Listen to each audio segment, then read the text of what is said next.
Hannah Murray on TRE in the afternoon. Good afternoon. Joining us on the line now is Jonathan Tepper. He's a chief investment officer. His book, Shooting Up, is a memoir of love, loss and addiction. Raised in 1980s Madrid in the streets of San Blas, which bore the devastating scars of heroin addiction and crime, Jonathan's childhood was anything but ordinary. His parents founded a groundbreaking drug rehabilitation centre, which has now helped over 100,000 heroin addicts and has branches worldwide. Welcome to the show, Jonathan. Thank you very much for having me. Oh, it's great to have you with us. And what a fascinating story. So tell me how and why you ended up in Madrid as a child.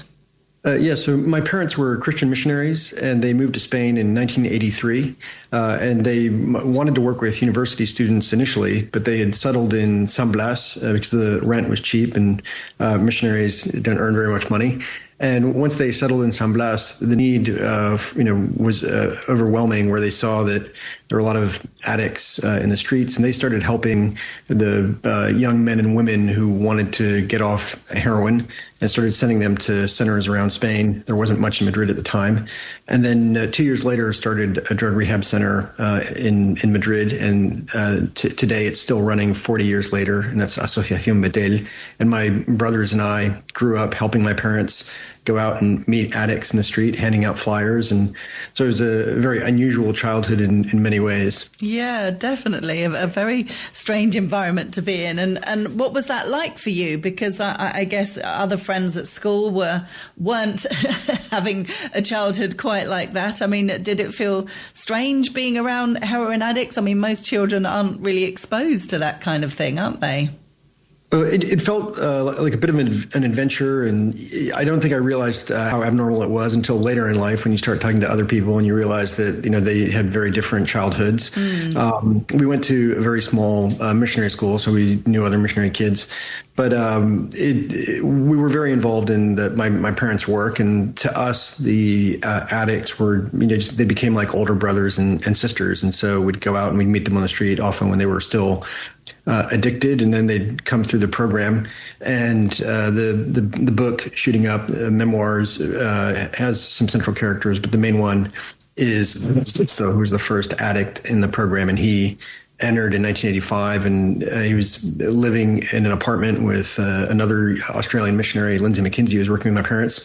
Then he invited 8 of his friends in, and the neighbors rightly complained, and they went and found a farm near the airport in Barajas, and then they invited their friends in, and they had about 30 men. So it just started growing exponentially due to the need that Madrid had back at that time when, heroin was a very big thing. And do you remember any kind of moments as a child starting to really understand heroin and heroin addiction and the problems that it causes? Because I think a lot of kids, don't understand not only heroin but addiction, unless people have experienced addiction or have a loved one that's going through issues with addiction. A lot of people really don't get it. On the streets, we'd talk to people often as they were shooting up, and I could always spot who was an addict and who wasn't. Addicts tend to care most about getting their next fix, and so I could generally notice them because they weren't particularly well fed. They were focusing more on heroin than on food, or they didn't really care to shower, and so I could spot them pretty easily. But in terms of the effects of heroin, certainly, I knew people who had overdosed, and often you'd see ambulances there was a gypsy camp, which Los Focos in San Blas at the time, and it was like the main dealing point for heroin across Madrid. People would come from all over the city to buy. And then San Blas at the time and had the highest rate of heroin use in Europe. So I was aware that it was very bad, but I didn't realize quite how odd my childhood was until years later. Yeah, I guess it's a great way to be put off ever wanting to try it, I suppose, seeing people in that situation. I mean, it doesn't exactly make you want to go, oh, this seems fun, does it? I mean, it's really, really tragic. Yes, and also my mother and father, they started a church at the same time. It's a Christian drug rehab center. People don't have to believe anything to enter and get help. But as part of the church, we would go to people's houses and meet, particularly a lot of the older mothers, who had kids who they wanted to get off heroin. And you'd realize, obviously, that a lot of these young men and women had stolen their families' meager belongings to sell for drugs. And so it didn't just affect them in a bad way, but it affected their entire families. And it was a beautiful thing to see many get off heroin and then be able to sort of reestablish the family relations, which were often broken with their parents. I was going to say, it must be amazing seeing people come out the other side, people coming to you when they're absolutely broken, thinking that not only that they're not going to be able to stop, but maybe not wanting to stop either. And then suddenly coming out the other side as changed people must be absolutely wonderful. Yes, quite often I did know them, on the streets when they were addicts, and so you could see, the entire experience of going from being, addicted and, often, it's totally unwashed beards and, hadn't shaved in a long time and dirty, to then come in and, see them transformed. But even more beautiful, I think, is seeing them put their lives back together and have families and then have their own children over time. And they all, most of them stayed on and wanted to help other addicts. So the program itself is entirely peer driven, where the addicts who've gotten off heroin are helping the newer addicts through the program. And so then you could see sort of how, the love and compassion was infectious and how they were able to not only change their own lives, but help other people change theirs. And that was very fabulous. And there was also it tied in, obviously, in the 80s with the AIDS epidemic, and obviously with heroin use, they're using needles. Some of them were sharing needles, and of course that's where a lot of people were having problems with AIDS. Yes. So almost all the early addicts in the program had shared needles when they were addicts with their friends. Some of them had been in jail where there were very few needles for a lot of inmates to do drugs. There's quite a lot of drugs in prisons like Carabanchel in Madrid.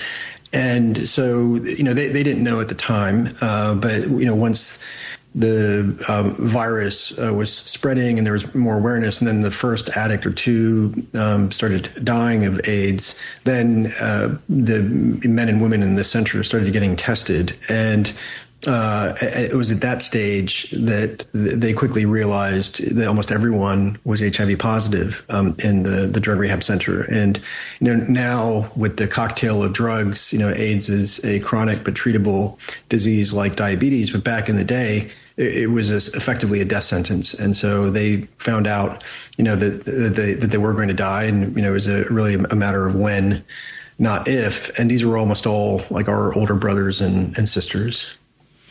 I mean, that must have been horrendously difficult to deal with as a child when you've become close to these people and then having to see them all die.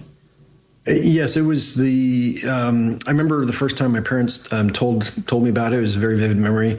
We had been, as Spanish kids do, we were playing out in the street and we were playing football and came in. And I thought they were going to call us into the living room to punish us for arriving home late. And they sat us down and told us about the virus. But it wasn't immediately that the men started dying. It was then in the next couple of years, because the virus takes a while to incubate. But then my sort of junior high school years, a lot of my memories are going to the hospital, to Ramón y Cajal in Madrid, to visit the addicts as they were getting treated in the infectious diseases ward. And ultimately, the peak in deaths from AIDS in Spain was 1994, 95, and then the cocktail came out in 95, and the death started going down. There were still some, but a lot less than there had been.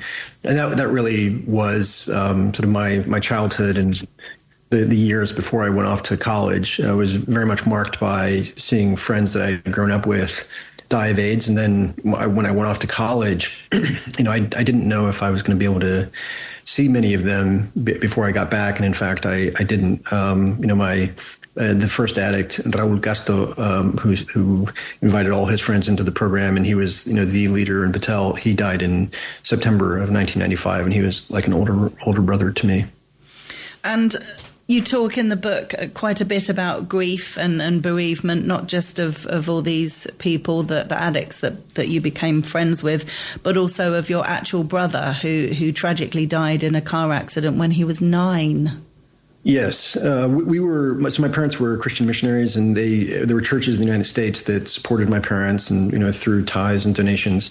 And every 4 years, we would go back and visit them, and my parents would tell them what they were doing. So my brother died on a road trip back in the United States, and that was like the turning point in my life and in the life of my family, where certainly we were sad, when our friends were dying, but you become a lot more aware of life and death and grief, when you experience it, in our own family. And I think that it made us much more compassionate, loving, and empathetic towards the fathers and mothers who had lost children to overdoses, to the young men and women who were HIV positive and dying. And I think it drew us much closer to them, and that's one of the central themes of the book. And even though the book itself is obviously extraordinary in the sense that most people don't grow up with heroin or AIDS, I think everyone experiences loss or grief in their own life, and I hope that the book helps those who are grieving to know that they're not alone, and leads towards more love and empathy. Yeah. It must have been horrendous for your parents as well. Everybody says how hard grief is. I've experienced it with the loss of a parent, and it's really, really difficult to try and explain to somebody who hasn't experienced it, because you really only start to understand it when you go through it yourself. But everybody says, gosh, the loss of a child must be, so much worse. It's the wrong way round, isn't it? People who are older are obviously supposed to go before the kids. So for your parents to cope with that whilst they had all this, whilst they were working so hard doing this amazing work, must have been so difficult. It was, and I think that grief is as unique to us as fingerprints, in the sense that everyone deals with grief and their own loss in a slightly different way. And the statistics are that divorce rates go up after a couple loses a child. The mother and father often deal with it in different ways, and I think it was certainly difficult on my parents. It was difficult on my brothers and me. And obviously, as you said, you can't really understand it unless you live through it. But what I try to do as best as possible in the book is to sort of place the readers there and try to let them sort of see and experience, what it is like to, or to gain a greater understanding of loss and grief. And it was certainly the turning point in my life. I was 15 at the time, and it sort of changes you completely, where you realize that life is finite, that you have to live a life of quality over quantity. None of our days are numbered, and what's extraordinary was my parents kept going and kept on running the drug rehab center and helping others. And I think that when you're faced with grief, you can, and suffering, you can either harden your heart, and it can make you angry or bitter, or you can, become more loving and compassionate. And so I admire my parents tremendously for what they did. Absolutely. I remember thinking that the idea that growing up wanting answers to things, and, anything that you don't understand in the world that's happening, you can look it up, you can find an answer. And with grief and tragedy, particularly young people dying, there are no answers. It's that realization that sometimes awful things just happen and you just have to deal with it. And I remember thinking that's really, really hard. It's like, well, where's the answer to this? Well, this has happened for what reason? And sometimes there aren't reasons. And that's a strange thing that's part of the grief, I think. Absolutely. And, I think that one thing I tried to do in the writing and in the book is, not try to tie everything up in a bow. I think some readers want everything to be very nice and neat, and I tried to be as honest as possible. And one of my father's friends, or my parents' friends, said, "Well, you really shouldn't have your parents, fighting after Timothy died." And were there other elements of the book that could have been cut out. But I think that readers have an inbuilt bullshit detector, and they appreciate honesty, and they know when they're not being told the truth or the whole story. And so I just tried to present sort of the story as best I could, as best it happened. And I think that the readers come away realizing that while my parents were extraordinary people who are heroes to me, they're just normal people. Who suffered like everyone else and tried to do the best they could, and I think I think people appreciate it when they feel the characters are real, and that's what I tried to do. Definitely. And life isn't tied up in a bow, is it? Let's be honest. As much as we'd like it to be. So I'm guessing that the writing of this book was probably quite tough at times, going back over everything. It's all things that you obviously wouldn't have forgotten about, but writing it down and reliving it must have been tough. Yes, I think that some passages in particular, they were sort of easy to write in the sense that, as you mentioned, you don't forget them. They're very memorable, but they're difficult to write in a way because you are talking about very painful moments, and I never set out to write the book to be cathartic or to, exercise any demons or anything like that. And I know some people do write memoirs, as a process of therapy or getting through things. What I really wanted to do was to try to tell a beautiful story of my friends, who died of AIDS, and my brother, and hope that their memory might be a blessing to others. And so you have, on the one hand, like it is your life or my life as the narrator or the writer. But on the other hand, you have to also just try to tell the story as best you can. And so there's a mix of detachment to try to write well and genuine sort of suffering that's still there. Yeah, definitely. And amazing the legacy that continues that your parents created. So these different foundations and treatment centers are all around the world now.